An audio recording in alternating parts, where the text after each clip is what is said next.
Buenos dias. This is Agent Natasha Willow checking in from My Spy, Texas. And I am going to be giving some commentary about a novel that is in progress of 70 chapters. We are not going to begin at the beginning. We are going to begin at chapter 12. In chapter 12, we see General Klotowski standing by the window and tentatively considering fluffy snowflakes falling from the skies outside. It was snowing in Moscow as in a fairy tale. Cars were passing with difficulty on slippery roads. The real winter had finally come, the typical Russian winter, when what he needed most was the Texican spring. Peaceful demonstrations, opposition movement, constitutional reforms, all that. Just an aside, you may hear the sound of a washing machine in the background.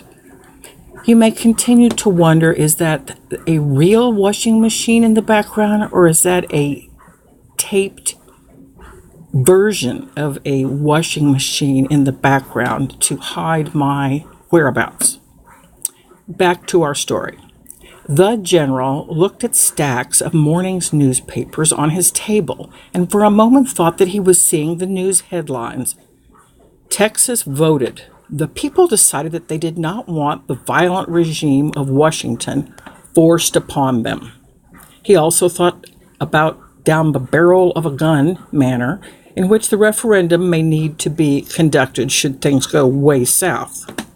It is interesting, though, it is an interesting thought because international law seemed a bit self-contradictory on this. On the one hand, a people's right to self-determination was supposed to be paramount. But on the other hand, a country was not supposed to take territory from another without permission, even if the people of that territory were in favor. Now, that sounds like a sentence written by a lawyer. It is very lawyer-like. Moving right along. The general had only one chance to start a revolution in Texas. In case of failure, his career would be canned forever. He recalled how he tried to meddle with Scotland's referendum in the UK and strong-armed Fredo's manufacturers and suppliers to increase prices.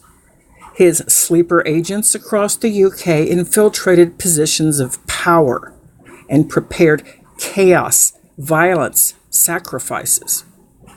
I really like all that alliteration there. Positions of power, prepared, all those P's are just smurftastic.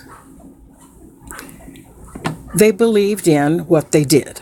Now, I also like the way the long sentence is now varied in a staccato manner with a short sentence. That is very good, and also Hemingway did that. Back to our novel. They did it in the name of the most basic of their human rights, the 20p Fredo frog. He proved to be utterly mistaken. The rest of the country just sat and let him do it. Nothing happened. He should have tried to sabotage weather forecasting instead. Let's shut off the internet in Texas, his advisors told him.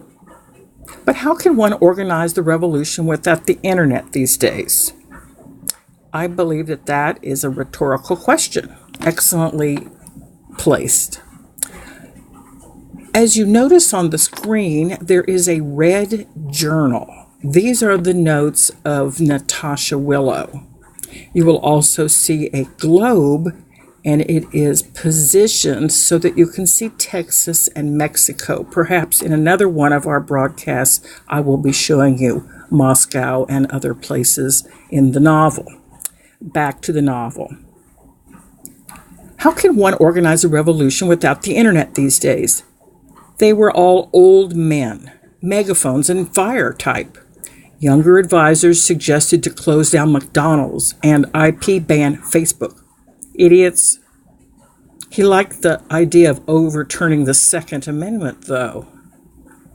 The general took his burner cell phone bought in Carphone Warehouse, a long time ago and instinctively dialed 112. His call was immediately routed to 999 and further redirected halfway across the world to 911. No one could have traced it, even if they wanted to. So my comments on Chapter 12 are heretofore posted to you. Adios.